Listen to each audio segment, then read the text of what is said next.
The almost perfect podcast. You know, you've been an independent artist for so long.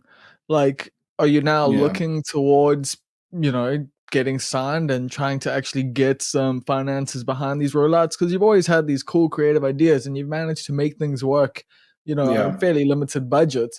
So, what's your yeah. mindset with regards to that? So for me, the next step, from being independent, I mean, the previous step was unsigned. And then when you go to independent, that's a mental, mind shift where you decide, okay, when you're I'm making unsigned, money now.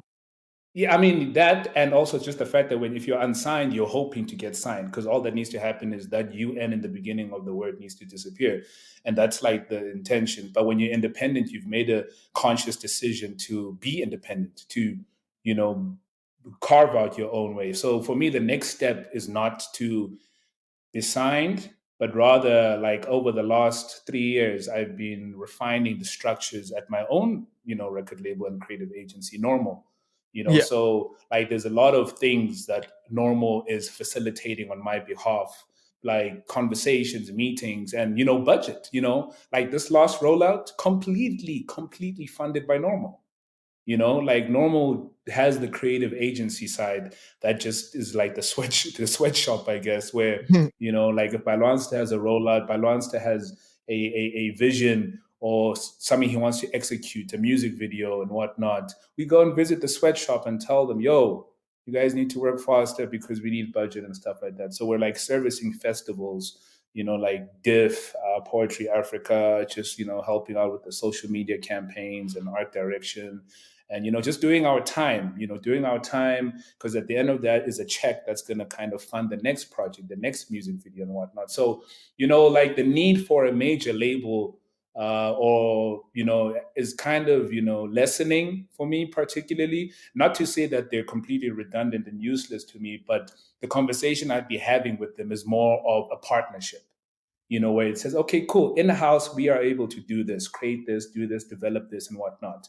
What we want for you is access to one, your infrastructure, two, your budget, but it's not budget that contributes to, the creative, the art being, the music and the artist development. Rather, it speaks to the packaging, the rollouts. I have rollout dreams, like things I want to do that are just out of my budget. But with this past release, Bob, like, or rather this coming release, I feel like I really, I mean, looking back at my previous rollouts, I really, leveled up. I've one upped, like one upped, one upped.